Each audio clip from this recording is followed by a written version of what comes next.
کلمہ کی تلاوت کا شرف حاصل کیا۔ اس کے متعلق اور چرچ کروں وائی سب سے پہلے بڑے خزرہ میں آرام فرمانے والے آقا حضور رحمت عالم نور مجسم فخر آدم و بنی آدم تاجدار مدینہ مصطفیٰ جان رحمت صلی اللہ تعالی علیہ وسلم کی پاکیزہ بارگاہ میں جس طریقے سے پڑھا ہوں میرے ساتھ مل کر محبت کے انداز میں پڑھیں۔ الصلاۃ والسلام علیک یا رسول اللہ، الصلاۃ والسلام علیک یا نبی اللہ، الصلاۃ والسلام علیک یا حبیب اللہ، وعلی آلک واصحابک یا نور اللہ صلی اللہ تعالی علیہ وسلم۔ بکار خیش حیرانم اغثنی یا رسول اللہ، بکار خیش حیرانم اغثنی یا رسول اللہ، پریشانم پریشانم اغثنی یا رسول اللہ۔ شہاب کس نوازی کن طبیبہ چارہ سازی کن، شہاب کس نوازی کن طبیبہ چارہ سازی کن، مریض درد عصیانم اغثنی یا رسول اللہ، مریض درد عصیانم اغثنی یا رسول اللہ۔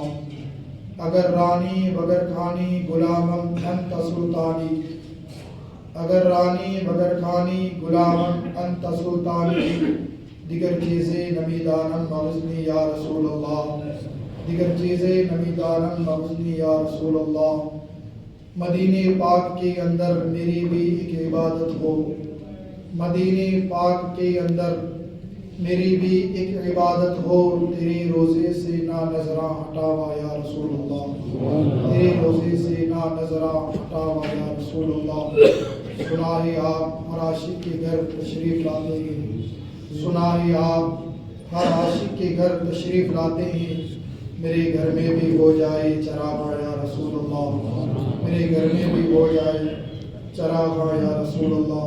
میرے پیارے آقا صلی اللہ تعالی علیہ وسلم کی پیارے دیوانوں، اللہ کریم کا بے پناہ شکر احسان ہے کہ اللہ نے ہمیں یہ شعبان المعظم جیسا پاکیزہ عظمت فضیلت شان شوکت والا مبارک مہینہ عطا فرمایا۔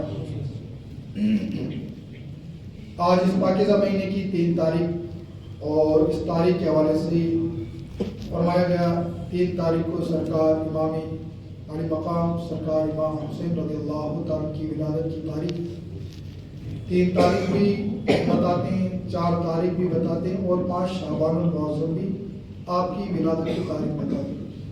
بہرحال اس ماہ مبارک کے اندر بڑی عظیم نشانیاں اللہ تبارک و تعالیٰ کی رونما ہوئی، ظاہر ہوئی، جو عالم اسلام پر یہ بالکل اظہر من الشمس ہے، سورج کی طرح بالکل ظاہر ہے کہ اللہ تبارک و تعالیٰ نے ہمیں اس پاکیزہ مہینے کے اندر بے شمار برکتیں، رحمتیں اور فضلت عطا فرمائی۔ کیوں نہ ہوں اللہ کے رسول پیغمبر صلی اللہ تعالی علیہ وسلم کے حدیث پاک کے اندر فرمایا گیا، حضور اسلام ارشاد فرماتے ہیں شعبان شہری، شعبان یہ میرا مہینہ، حضور فرماتے ہیں شعبان یہ میرا مہینہ ہے اور رمضان یہ اللہ کا مہینہ ہے۔ اور یہ بھی حدیث پاک کے اندر فرمایا گیا رجب اللہ کا مہینہ، شعبان میرا مہینہ اور رمضان میری امت کا مہینہ، یہ بھی فرمایا گیا۔ لیکن یہ بھی ساتھ میں فرمایا حضور کی حدیث ملتی ہے کہ شعبان یہ میرا مہینہ ہے اور رمضان اللہ کا مہینہ۔ تو جس شعبان کو اللہ کے رسول صلی اللہ تعالی علیہ وسلم نے اپنا مہینہ ارشاد فرمایا تو کچھ نہ کچھ تو بات ہے جس کی وجہ سے حضور نے اس شعبان کے مہینے کو اپنا مہینہ بتایا، کچھ تو بات ہے جس کی وجہ سے حضور نے اس مہینے کو اپنا مہینہ قرار دیا۔ تو بات کیا ہے، اس کی الگ الگ تفسیر اور الگ الگ بیان کرنے والوں نے، مفسرین نے، محدثین نے بیان فرمائی۔ ایک آدھ بات آپ کی سماعتوں کی دہلیز تک پہنچا دوں تاکہ ہمیں اس مہینے کی عظمت پتہ چل جائے کہ حضور نے اس مہینے کو خاص طور پر اپنا مہینہ کیوں ارشاد فرمایا۔ اللہ تبارک و تعالیٰ نے پیغمبر اعظم صلی اللہ تعالی علیہ وسلم پر پاکیزہ کلام جس کو ہم قرآن مقدس کہتے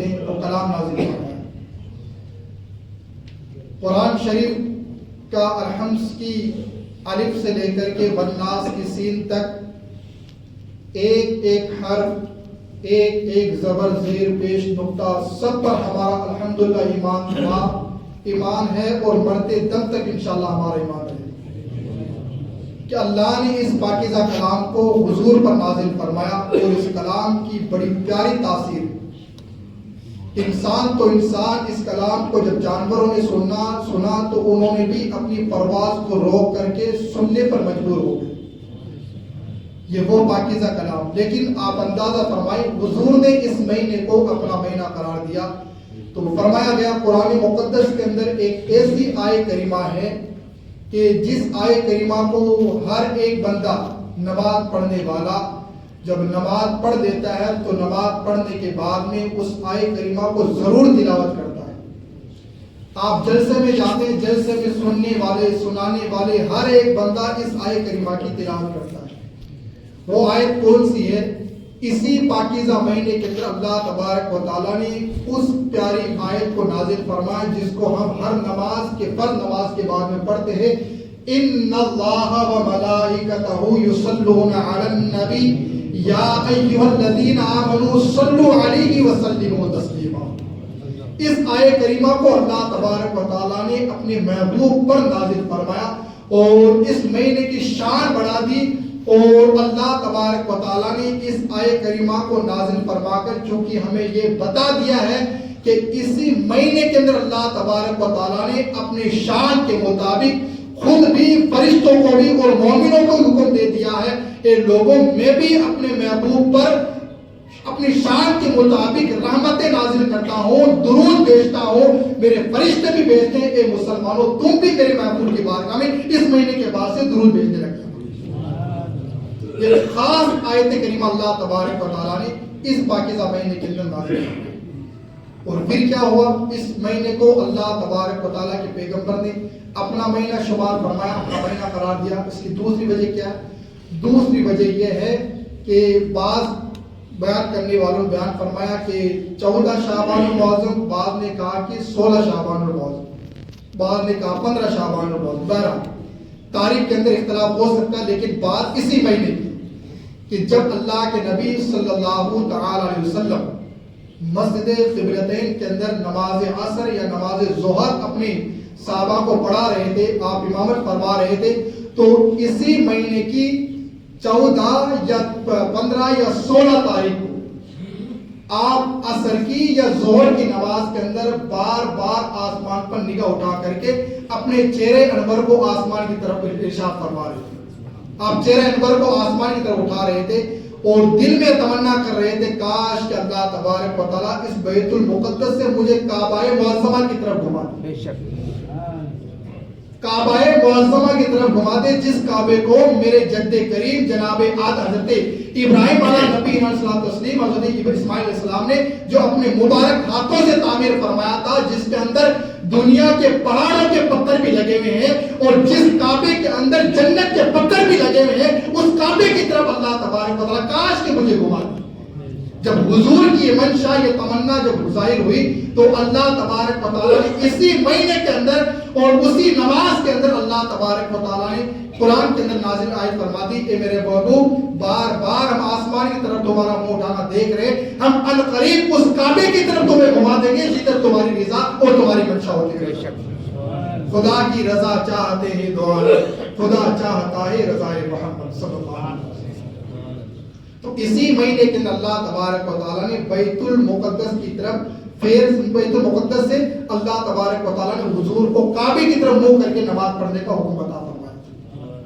اس مہینے کی بڑی فضیلت، بڑی برکت ہے. اس مہینے اللہ کے رسول صلی اللہ علیہ وسلم سے صحابی نے سوال کیا یا رسول اللہ صلی اللہ علیہ وسلم رمضان المبارک کے بعد میں اگر کسی مہینے کی روزے زیادہ برکت والے فضیلت والے تو وہ کون سے ہیں؟ تو میرے آقا کریم رؤوف الرحیم صلی اللہ تعالی علیہ وسلم نے ارشاد فرمایا اے میرے صحابیوں سن لو، ماہ رمضان کے بعد میں اگر زیادہ فضیلت والے کوئی روزے ہیں تو وہ شعبان المعظم کے روزے ہیں. جو بندہ اس مہینے کے پہلی جمعرات اور آخری جمعرات کو روزہ رکھ لیتا ہے تو اللہ تبارک و تعالیٰ اپنے خاص فضل و کرم سے اسے جنت الفردوس میں جگہ عطا فرما دیتا ہے، اس کو یہ اس مہینے کی برکت اور فضیلت، کاش کہ اللہ تبارک و تعالیٰ نے ہمیں یہ مہینہ عطا فرما دے، اور کاش کہ ہم یہ برکتیں حاصل کر لیں، اور کاش کہ ہم حضور رحمت عالم صلی اللہ علیہ وسلم کے اس فرمان پر عمل کر لیں جس فرمان پر صحابہ کرام عمل کرنے کے لیے یہ دوڑ بھاگ میں لگ جاتے تھے۔ کاش کہ حضور کا فرمان ہمارے پاس آ جائے اور ہم دیوانوں کی طرح حضور کا فرمان پر عمل کرنے لگ جائیں۔ جانتے ہو رسول اعظم صلی اللہ علیہ وسلم کا جب فرمان صحابہ کرام کے کانوں میں جب ٹکراتا تو کیسے وہ عمل کیا کرتے تھے؟ ایک مرتبہ رسول اعظم صلی اللہ تعالی علیہ وسلم جمعہ کے دن منبر سے آپ نے اعلان فرما دیا، آپ نے آواز لگائی زور سے، بیٹھ جاؤ۔ دیکھیں صحابہ کرام، حضور نے یہ بڑا احسان ہے کہ حضور نے بتا دیا ہے کہ تمہیں اس مہینے میں یہ کام کرنا ہے، تو اللہ تبارک و تعالیٰ تمہارے راستے آسان فرما دے گا۔ ایک روزہ رکھ لو گے تو اللہ تبارک و تعالیٰ تمہیں جنت میں پروانہ عطا فرما دے گا، تمہارے سارے پچھلے گناہ معاف فرما دے گا۔ ورنہ ہمارے اعمال اس لائق نہیں کہ ہم ایک چھوٹی نیکی کر لیں اور ہمارے سارے صغیرہ گناہ معاف ہو جائیں، لیکن اللہ کے رسول صلی اللہ علیہ وسلم نے ہمیں چھوٹا وظیفہ بتا دیا اور بڑی برکت اس کی بتا دی۔ اے لوگوں، ایک چھوٹی سی نیکی کرو گے اللہ تبارک و تعالیٰ بینیفٹ تمہیں بہت زیادہ عطا فرما دے گا۔ اور یاد رکھیں، حضور فرماتے ہیں کہ رمضان کے مہینے کا حکم اللہ تبارک و تعالیٰ نے دیا ہے۔ یہ بھی دیکھیں، حضور پر اللہ تبارک و تعالیٰ نے مختار بنا کر کے بھیجا۔ صرف حضور کو اللہ تبارک و تعالیٰ نے مسئلے بتانے کے لیے پیدا نہیں کرا، صرف آپ کو مسئلے بتانا ہے، حکم میرا جا کر سنا دینا ہے۔ حضور اللہ کے حکم سنانے کے لیے بھی آئے تھے اور اپنا حکم بنانے کے لیے بھی آئے تھے، اپنا حکم چلانے کے لیے بھی آئے تھے۔ اللہ کے حکم تو آپ نے بتائے دیے ساری قوم کو، لیکن جو اپنی مرضی کی جو بات تھی حضور کی، وہ بھی قوم کو آپ نے بتایا۔ وہ کیا؟ حضور فرماتے ہیں کہ رمضان کے روزے کا حکم اللہ تبارک و تعالیٰ نے تمہیں دیا ہے، رمضان کے راتوں کے اندر قیام کرنے کا حکم اللہ نے تمہیں دیا ہے، لیکن ماہ شعبان میں روزے رکھنے کا حکم میں نے تمہیں دیا ہے۔ ماہ رمضان کے راتوں میں قیام کرنے کو حکم میں نے دیا۔ یہی وجہ ہے کل قیامت کے میدان میں حضور فرماتے کہ جن لوگوں نے رمضان کے روزے رکھ لیے، اس کے اندر عبادات کر لی اور ڈھنگ کے کام کر لیے، اس کا بدلہ اللہ تبارک و تعالیٰ اپنی شان کے مطابق قیامت کے میدان میں بندوں کو عطا فرمائے گا۔ اور جن لوگوں نے شعبان کے مہینے کی تعظیم کر لی، اس کے کچھ روزے رکھ لیے، عبادات کر لی، تو حضور فرماتے کل قیامت کے میدان میں اللہ کی بارگاہ سے اس کو بدلہ دلاتا ہوا نظر آؤں گا۔ اس لیے حضور فرماتے کہ اس کا حکم میں نے دیا تمہیں روزے رکھنے کا اور اس میں قیام کرنے کا، میں نے چونکہ تمہیں حکم دیا تو اس کا بدلہ بھی اللہ کی بارگاہ سے میں تمہیں دلاتا ہوا نظر آؤں گا۔ ایک مثال میں آپ سے عرض کرتا ہوں، اگر کوئی انسان ہمیں اور آپ سے کہے کہ آپ یہ کام کرو، میں تمہیں فلاں بندے سے، وہ میرا قریبی بندہ ہے، وہ میری بات مانتا ہے، جو میں کہتا ہوں بات مانتا ہے، تم یہ کام کرو، میں اس سے تمہیں اس کا اجر دلاؤں گا، تو انسان وہ کام کرتا ہے اس پر بھروسہ کر کے کہ اس نے ہمارے کام کی ذمہ داری اپنے اوپر لے لی، ہمیں تو کام کرنا ہے، اس کا جو وظیفہ ہے، اس کی جو ہماری جو دہاڑی ہے، یہ اپنے مالک سے یا اپنے سیٹ سے یہ دلائے گا، اس لیے کہ اس کا سیٹ اس کی بات بہت زیادہ مانتا ہے اور بہت ہی زیادہ مانتا ہے، اور وہ سیٹ اپنے اس بندے کی بات کو رکھتا، لاج کو رکھتا ہے، کبھی رد نہیں کرتا ہے، ہر ایک بات کو مانتا ہے، جو کہہ دیتا ہے اس کو مان دیتا ہے۔ تو مجھے بتائیے، دنیا کے اندر جب کوئی بندہ اتنی ذمہ داری لے لیتا ہے، کی گارنٹی لے لیتا ہے کہ میں اس کا بدلہ دلاؤں گا اور میں اپنے سیر سے تو اس کا بدلہ دلاؤں گا، تو مجھے بتائے اللہ تبارک و تعالیٰ نے حضور سے بڑھ کر کس کو اپنا محبوب دنیا میں پیدا کیا؟ حضور سے بڑھ کر نہ کبھی اللہ کا محبوب دنیا میں آیا ہے، نہ صبح قیامت کا کوئی اللہ کا محبوب آنے والا ہے۔ بس اللہ نے ایک ہی اپنا محبوب دنیا میں بھیجا ہے، جس کو آمنہ کا لال، عبداللہ کا لقب جگر، محمد مصطفیٰ صلی اللہ علیہ وسلم کے نام سے دنیا جانتی اور پہچانتی ہے۔ حضور فرماتے ہیں میں اپنے رب سے تمہیں اس کا بدلہ دلاؤں گا، اور جب حضور دلوائیں گے تو پھر کیا ہوگا؟ پھر کیا ہوگا؟ حضور اپنی شان کے مطابق دلائیں گے اور اللہ تبارک و تعالیٰ اپنی شان کے مطابق ہمیں عطا فرمائے گا۔ اور کیسے عطا فرمائے گا؟ اللہ قرآن میں اس کو منشن فرماتا ہے، ارشاد فرماتا ہے وَلَسَوْفَ يُعْطِيكَ رَبُّكَ فَتَرْضَىٰ، اے محبوب ہم آپ کو اتنا عطا کر دیں گے آپ راضی ہو جائیں گے۔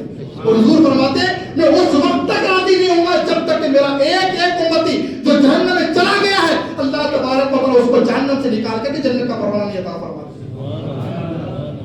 حضور کی کرم نوازیں دیکھیں کہ اللہ تبارک و تعالیٰ کیسے ہمیں عطا فرمائیں گے، کیسے دلائیں گے اللہ تبارک و تعالیٰ کے بارے میں۔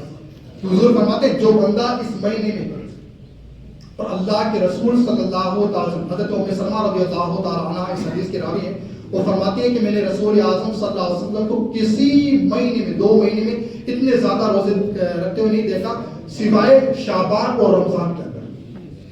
کثرت سے روزہ رکھتے تھے شعبان المعظم میں، کثرت سے، یہاں تک کہ پورے مہینے کا روزہ، کبھی 15 دن کا، کبھی 20 دن، اس طریقے سے آپ زیادہ تر اس مہینے کو روزے سے گزارتے تھے۔ تو صحابہ کرام سے حضور نے ارشاد فرمایا کیونکہ اس مہینے کے اندر لوگوں کے اعمال خدا کی بارگاہ میں اسپیشل طور پر پیش کیے جاتے ہیں، اور میں یہ چاہتا ہوں کہ میرا جب نامہ اعمال رب کی عدالت میں پیش کیا جائے تو میں روزے دار ہوں، اس حالت میں میرا نامہ اعمال اللہ کے حضور پیش کیا جائے۔ مجھے بتائیں آپ کیا حضور کی کوئی عبادت میں، کوئی نیکی میں کوئی کمی ہو سکتی ہے؟ معذرت، تصور نہیں کیا جا سکتا۔ حضور کا خاموش رہنا ہی عبادت ہے۔ سمجھے بات؟ حدیث 3 طریقے کی ہوتی ہے، ایک جو حضور بول کر کہہ دے وہ حدیث ہو جاتی ہے، ایک حضور کوئی کام کر کے بتا دے وہ حدیث ہو جاتی ہے، اور کسی چیز پر حضور خاموشی اختیار کر لے وہ حدیث بن جاتی ہے، جس کو حدیث تقریری یا تقروری کہا جاتا ہے، تقریری کہا جاتا ہے۔ سمجھے بات؟ تو حضور کا بول دینا بھی عبادت ہے، حضور کا کر لینا بھی عبادت ہے، اور حضور کا خاموش رہ لینا بھی عبادت ہے۔ بلکہ فرمایا گیا ہے اگر ایک ادنا درجے کا صحابی، جو صحابہ کرام کے اندر جو کیٹیگریاں ہیں، جو مراتب ہے، اگر ادنا درجے کا صحابی ایک مٹھی جو صدقہ کر دے دنیا کے اندر، تو دنیا کے سارے مسلمان مل کر کے اپنے سارے دن دولت کو اللہ کی عدالت میں صدقہ کر دے تو ایک مٹھی جو کے برابر ثواب نہیں مل سکتا اس بندے کو جس نے اپنی پوری جائیداد کو خدا کی بارگاہ میں صدقہ کر دیا۔ جب صحابی کے صدقہ کرنے کے ایک مٹھی جو صدقہ کرنے کا یہ حال ہے، تو مجھے بتائیں اس رسول ہاشمی، جس رسول ہاشمی کے صدقے میں ہم سب کی اللہ تبارک و تعالی عبادت قبول فرماتا ہے، اس پیغمبر اعظم صلی اللہ علیہ وسلم کی عبادت کا کیا کہیں؟ کیا اندازہ لگا سکتے ہو؟ حضور کا خاموش رہنا ہی عبادت ہے۔ تو حضور فرماتے ہیں میں یہ چاہتا ہوں کہ جب نامہ اعمال پیش کیا جائے حضور کی عدالت میں اس مہینے کے اندر، تو میں روزے دار ہوں، اس حالت میں اللہ کی بارگاہ میں پیش کیا جائے۔ جب حضور اتنا کر سکتے ہیں تو کیا ہمیں بھی تو تھوڑا کر لینا چاہیے۔ حضور پورا مہینہ روزہ رکھتے تھے، تو کثرت سے روزہ رکھنے کا حکم کیا، ہم پورا مہینہ نہیں رکھ سکتے، تو کم سے کم ہم 3 روزے اس مہینے کے اندر رکھ لیں۔ 3 روزے جو انسان اس مہینے میں رکھ لے گا تو اللہ تبارک و تعالیٰ اس کثرت والا ثواب ہمیں 3 روزے پر عطا فرما دے گا۔ اس لیے کہ جو کثرت کہا گیا، کثرت 3 یا 3 سے زیادہ روزے رکھنے پر اس کا اطلاق ہو جاتا ہے۔ کثرت جس کو کہا گیا ہے وہ 3 روزے بندہ جو رکھ لیتا ہے تو اللہ تبارک و تعالیٰ جو فرمائے جو کثرت سے جو روزہ رکھتا ہے اس کثرت والا ثواب اللہ تبارک و تعالیٰ ہمیں اور آپ کو عطا فرمائے۔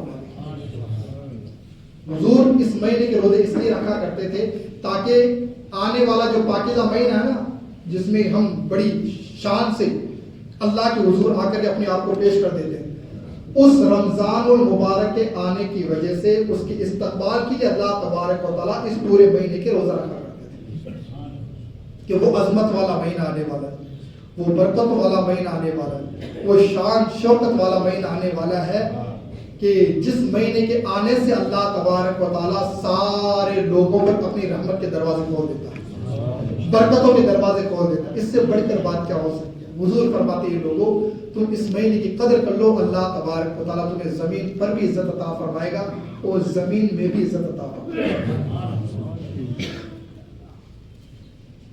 تو صحابہ کرام جب حضور کا کوئی فرمان آ جاتا تھا تو کس طریقے سے وہ عمل کرنے کی ان کو ہوڑ نہیں جاتی۔ حضور جمعہ کے دن اعلان کر دی کہ بیٹھ جاؤ، اچانک آپ نے کسی سے کہا بیٹھ جاؤ، تو ایک حضرت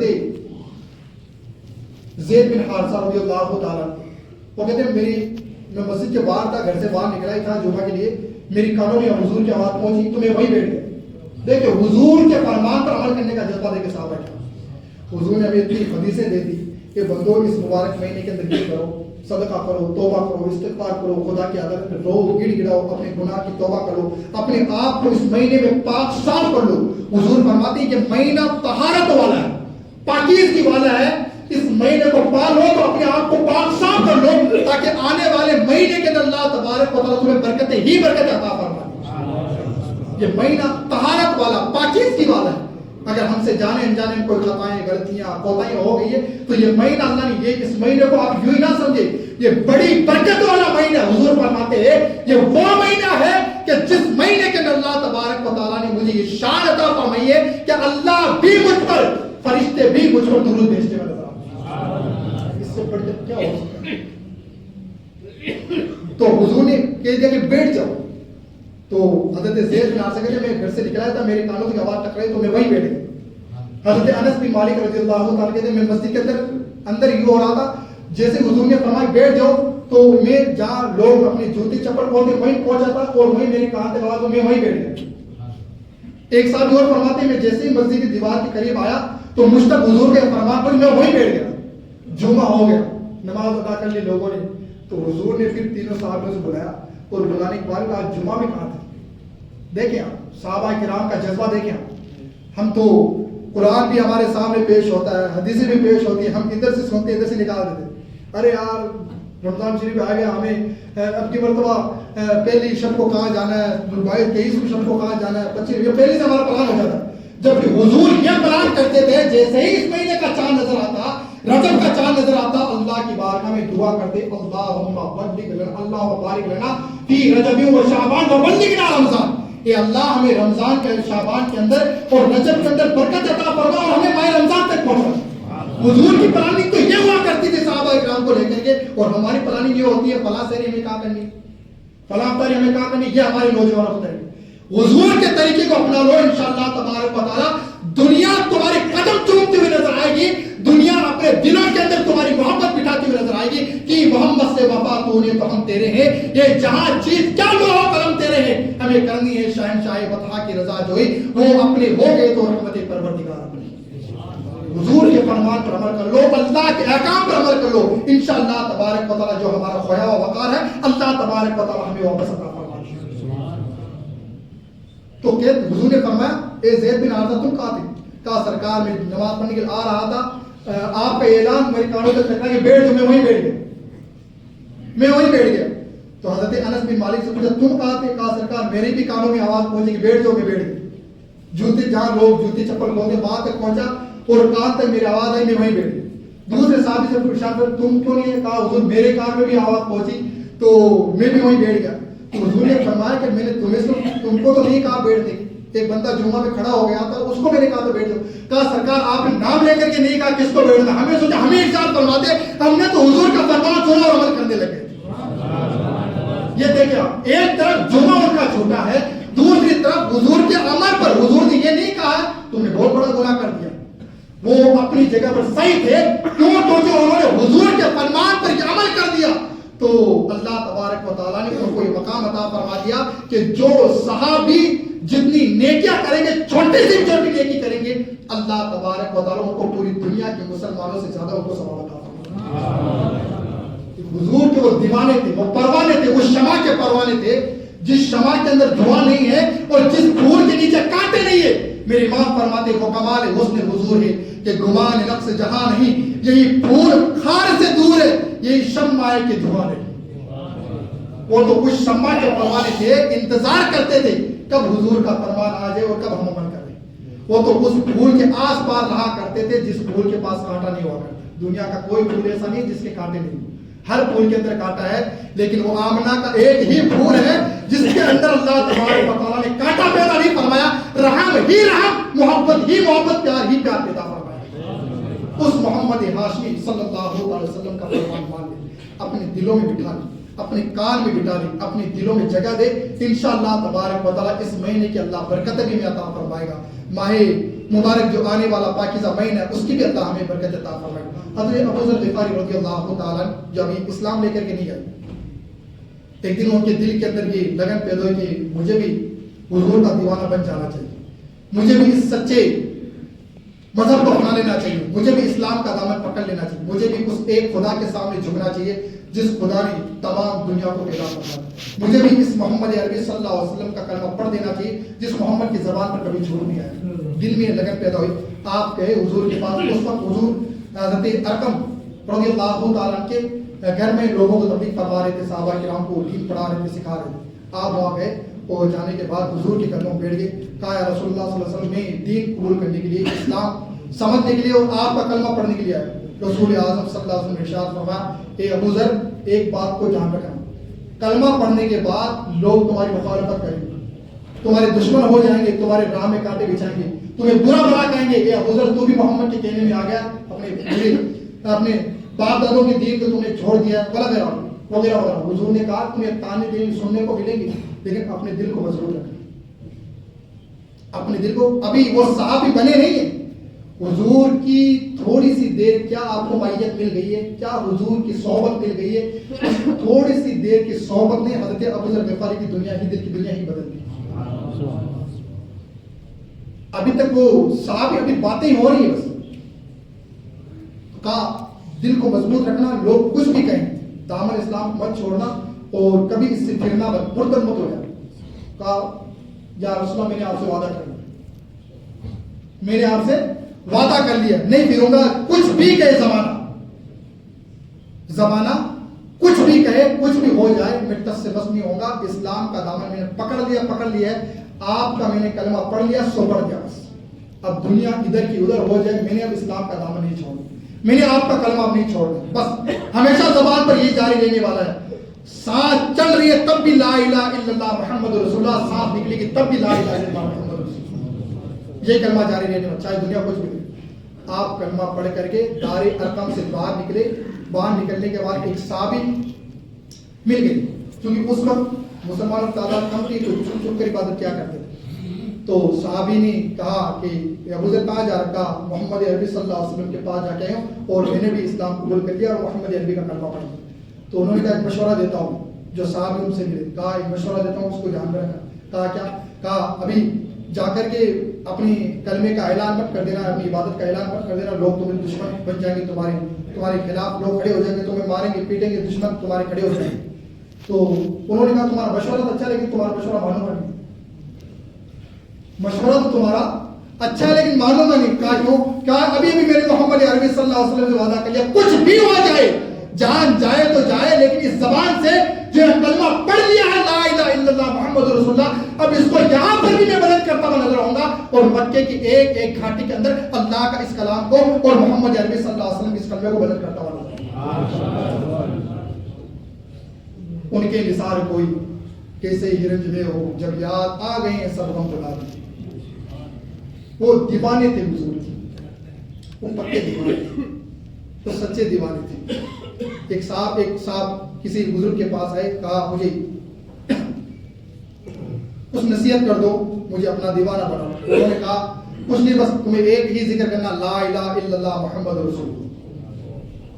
جو حضور کی سنت ہے اس کو اپنانا تمہیں, جو حضور کا کردار ہے, جو حضور نے سب کو بانٹا, میں تمہیں دے رہا ہوں, اس کو بس اپنی زبان پہ جاری رکھنا. کہا لا الہ الا اللہ محمد رسول اللہ, لا الہ.